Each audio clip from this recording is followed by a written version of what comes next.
Bismillahirrahmanirrahim.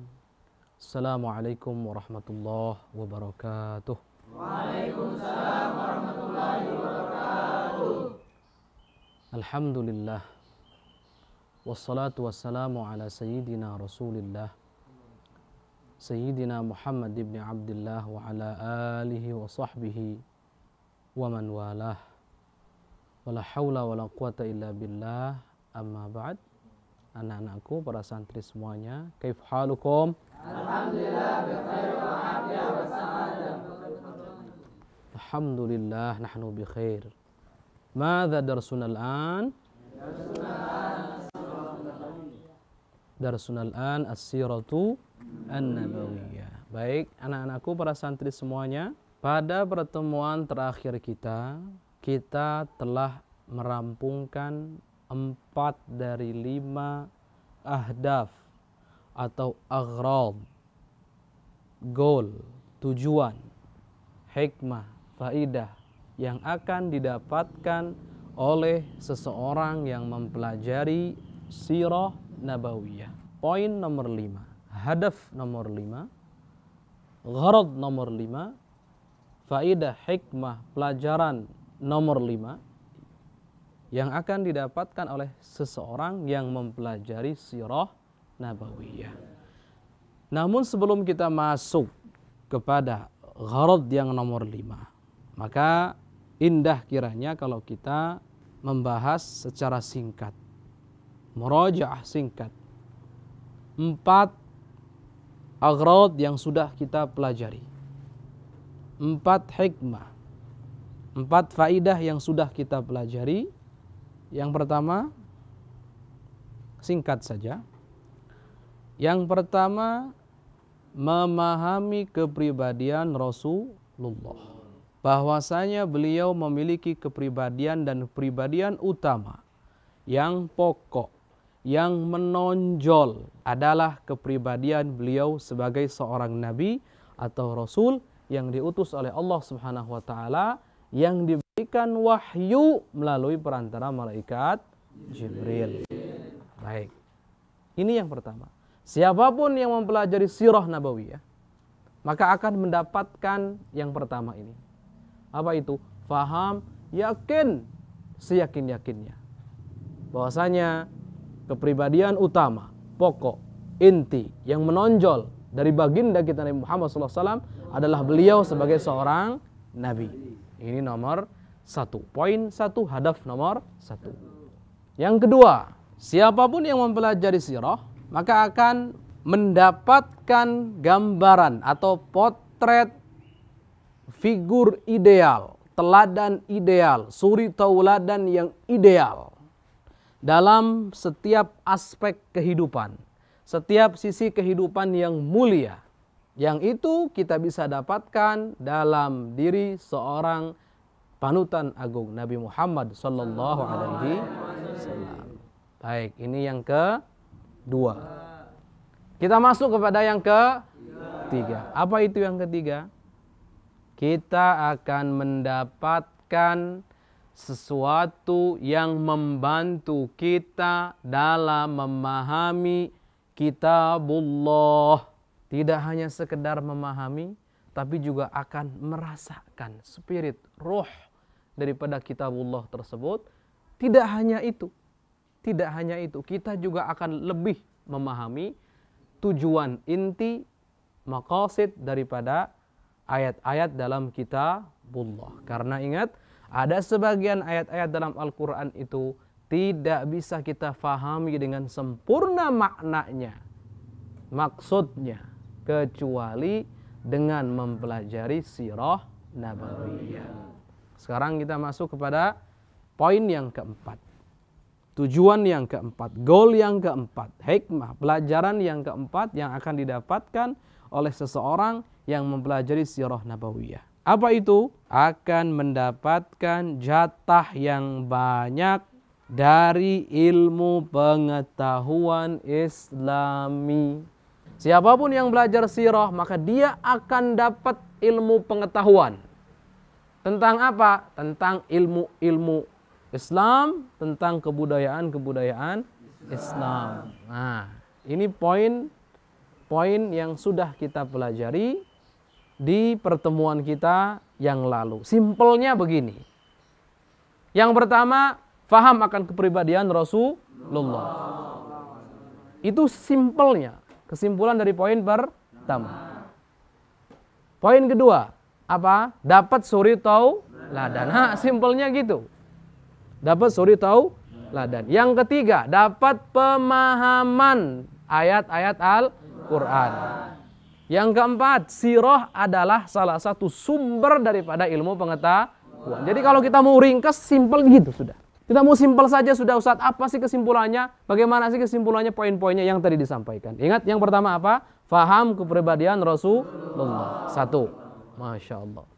Kenal betul siapa Rasulullah. Kepribadiannya bagaimana? Jelas? Yang kedua apa? Dapat suri tahu? Simpelnya gitu. Yang ketiga apa? Dapat memahami kita baik. Yang keempat apa?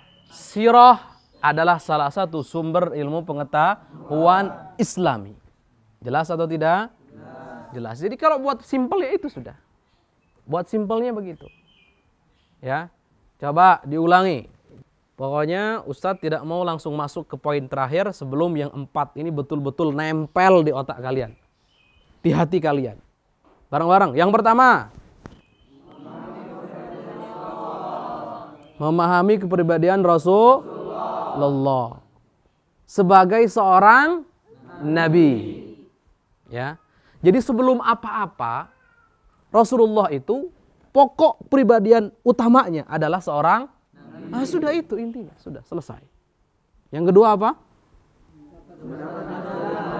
Suri tauladan yang baik. Dapat gambaran potret untuk contoh yang baik yang bisa dijadikan pedoman dalam menjalani kehidupan. Allah, itu intinya.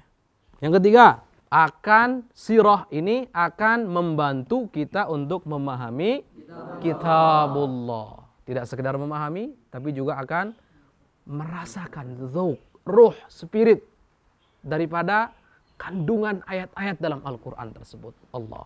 Beda orang baca tanpa rasa dengan orang baca dengan ada rasa. Beda. Beda sekali, jauh.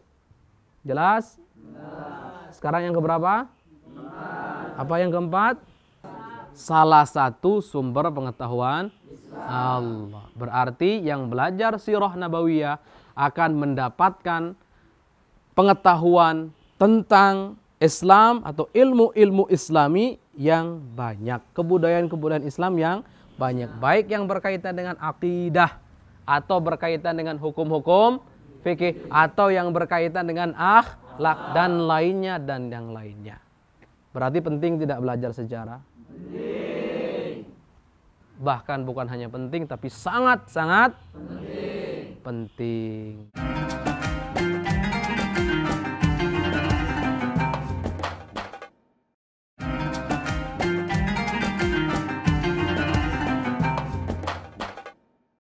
Baik, anak-anakku semuanya, para santri, sekarang kita masuk kepada poin yang kelima. Hadaf yang nomor 5, gharad yang nomor 5, pelajaran hikmah faidah yang nomor 5 yang akan didapatkan oleh orang yang mempelajari sirah nabawiyah. Baik, apa itu? Baik, kita baca.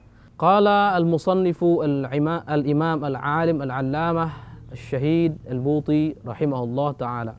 خامسا أن يكون لدى المعلم والداعية الإسلامي نموذج حي عن طرائق التربية والتعليم فلقد كان محمد صلى الله عليه وسلم معلما ناصحا ومربيا فاضلا لم يأل جهدا في تلمس أجدى الطرق الصالحة إلى كل من التربية والتعليم خلال مختلف مراحل دعوته.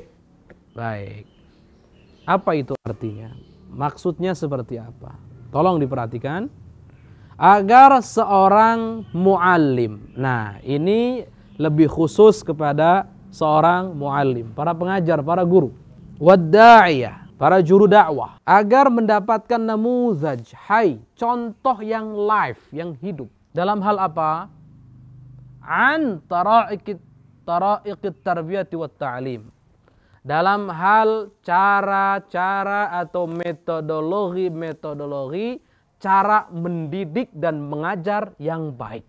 Ternyata cara mendidik, cara ngajar juga ada dan dicontohkan oleh Rasulullah. Ini juga akan didapatkan oleh siapa yang belajar sirah.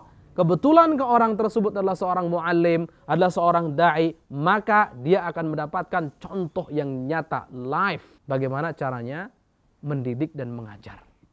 Tarbiyah dan ta'lim. Mendidik dan mengajar. Tarbiyah ini mendidik, pendidikan. Ta'lim ini pengajaran. Bahkan ada sebagian membedakan antara tarbiyah dengan ta'lim itu begini. Kalau ta'lim sekedar mengajarkan teori, itu namanya ta'lim. Fi'ilnya, kata kerjanya adalah 'allama yu'allimu ta'liman. Baik. Tapi kalau tarbiyah di rabba yurabbi, mendidik, merawat.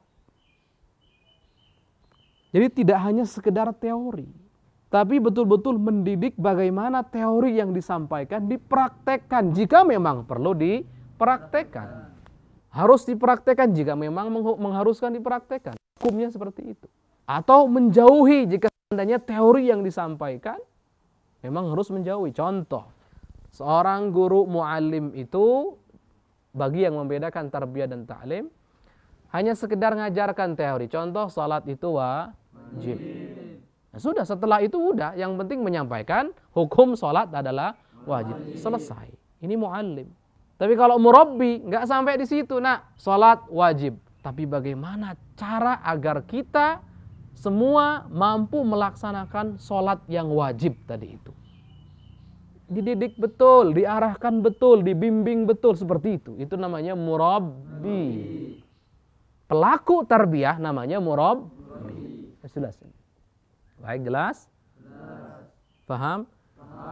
Maka seorang muallim, seorang murabbi akan dapat contoh yang jelas, live, seakan-akan nampak di telupuk mata bagaimana cara mengajar yang baik dan bagaimana cara mendidik yang baik. Tarbiyah dan ta'lim.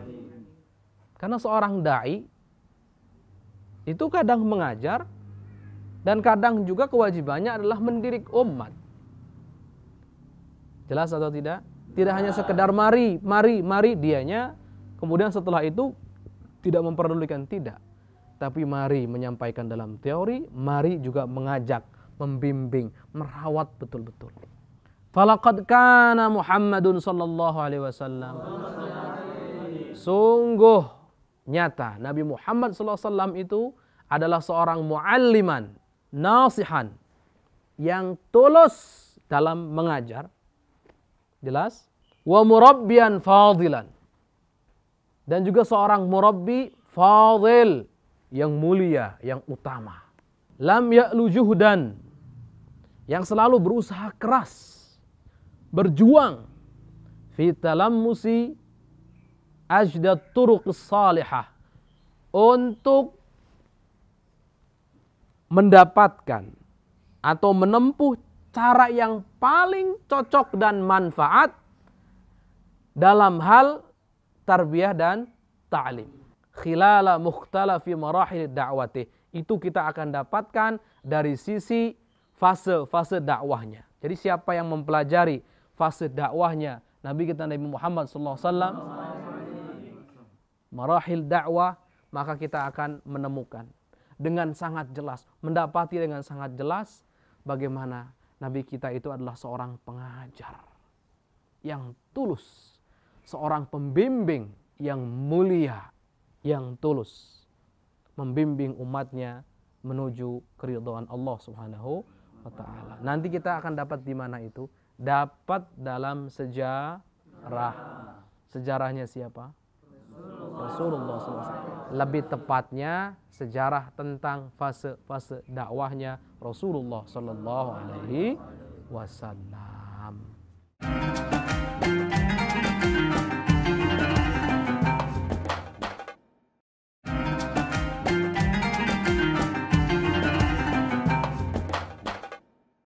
Baik, anak-anakku semuanya, para santri, kita lanjutkan. Qal wa inna min ahammi ma yaj'alu siratahu sallallahu alaihi wasallam wafiyatan bitahqiqi hadhihi al-ahdafi kulliha anna hayatahu alaihi salatu wassalamu syamilatun likulli an-nawahi al-insaniyati wal ijtima'iyyati allati tujadu fil insan min haitsu innahu fardun mustaqillun bidzatihi atau min haitsu innahu 'udwun fa'alun fil mujtama'. Beliau mengatakan, dan sesungguhnya termasuk di antara faktor terpenting yang menjadikan sejarah kenabian atau kehidupan Nabi kita Nabi Muhammad SAW itu mampu mewujudkan goal-goal yang tadi disebutkan, tujuan-tujuan yang 5 yang tadi disebutkan, mampu mewujudkan itu semuanya.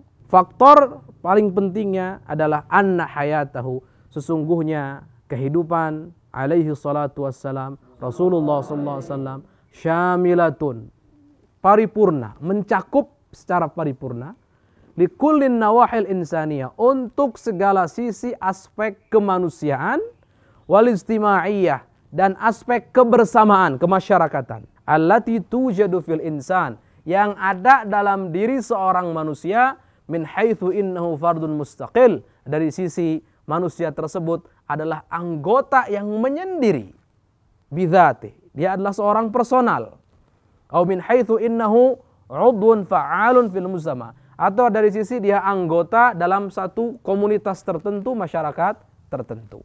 Timbul pertanyaan, setelah kita mempelajari secara rinci 5 goal atau tujuan yang akan didapatkan oleh seorang yang mempelajari sirah nabawiyah, timbul pertanyaan, kenapa kok sirah nabawiyah ini mampu mewujudkan 5 goal tadi itu, sedangkan sejarah-sejarah yang lain nggak ada seperti itu. Sejarah yang lain tidak ada. Sejarah siapapun itu, walaupun dalam dongeng, bukan hanya sejarah nyata, walaupun hanya dalam, nggak ada yang mampu mewujudkan 5 goal ini, nggak ada. 5, ini 10, ini 5 ini ya. 5 goal ini nggak ada, nak. Cuman sejarah Rasulullah Sallallahu Alaihi. Kenapa? Nah, jawabannya ada faktor paling penting di sini. Apa itu faktor paling penting? Yang menjadi penyebab terwujudnya 5 poin tadi itu, 5 tujuan, 5 goal, 5 faidah, 5 hikmah yang bisa diambil tadi itu. Karena apa? Karena kehidupan Rasulullah SAW itu mencakup skala secara paripurna, sempurna. Mencakup apa? Seluruh sisi-sisi atau aspek kehidupan manusia dan komunitas masyarakat yang ada dalam diri manusia. Nah, manusia itu bagaimana sih? Bagaimana manusia? Secara pribadi dia adalah manusia, betul tidak? Nah, tapi jangan lupa, manusia itu bukan hanya antara dia dan dirinya saja. Tapi manusia itu juga antara dia dan masyarakatnya, komunitas. Nah, kita butuh contoh untuk jadi pribadi yang baik. Kita juga butuh contoh untuk jadi anggota yang baik dalam komunitas tertentu, dalam masyarakat. Jelas? Kita butuh contoh, ini juga butuh contoh. Ternyata contoh teladan itu semua ada dalam diri siapa? Nabi kita Nabi Muhammad sallallahu alaihi wasallam. Inilah yang membuat 5 goal tadi itu yang disebutkan di awal, yang sudah kita sama-sama ketahui pelajari, kok bisa terwujud nyata, nampak jelas, dan akan didapatkan oleh siapapun yang mempelajari sejarah kehidupan Nabi Muhammad sallallahu alaihi wasallam. Karena apa? Sekali lagi, karena kehidupan Rasulullah mencakup seluruh aspek kehidupan manusia secara individu atau manusia sebagai anggota komunitas masyarakat. Allah. Kita lanjutkan. Sebelum kita lanjutkan, kita lihat. Nabi kita Nabi Muhammad SAW tidaklah mengherankan jika para ulama sepakat bahwasanya beliau adalah makhluk paling afdal. Tidaklah mengherankan jika seandainya beliau, Nabi kita Nabi Muhammad SAW, adalah suri tauladan bagi manusia, bukan hanya umat Islam, bukan, tapi manusia secara keseluruhan. Karena memang kehidupan beliau itu mencakup seluruh aspek atau seluruh sisi kemanusiaan, secara individu atau secara berkelompok, kolektif. Dan beliau itu dengan sempurna menjadi individu yang sempurna, dan beliau juga secara sempurna menjadi anggota daripada komunitas yang ada. Menjadi komunitas yang ada. Jadi kalau seandainya pengen contoh, sudah jangan pusing-pusing. Contohmu sebagai apa? Sebagai individu yang baik ada dalam diri siapa? Rasulullah. Sebagai anggota masyarakat yang baik ada dalam diri siapa? Dan seterusnya, dan seterusnya, dan seterusnya. Dan itu kita akan dapatkan nanti. Sesaat lagi kita akan sama-sama, atau di pertemuan kita yang akan datang, kita akan sama-sama mempelajari lanjutan daripada pelajaran kita ini, dari kitab Fiqh Sirah, yang akan menyempurnakan penjelasan ini. Jadi jangan terburu-buru.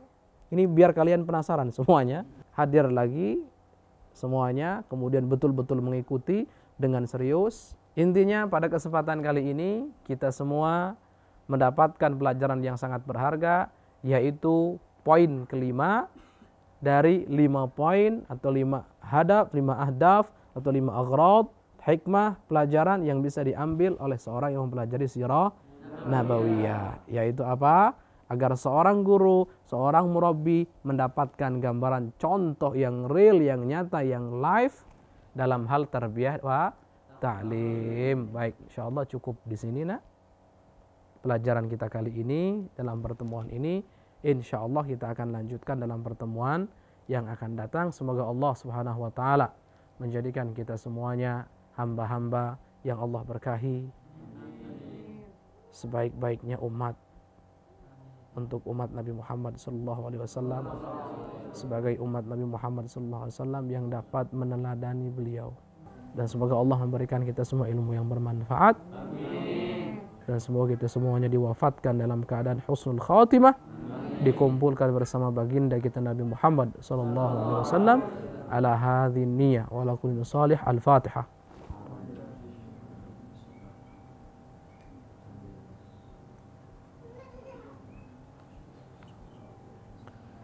Baik, demikian. Assalamualaikum warahmatullahi wabarakatuh.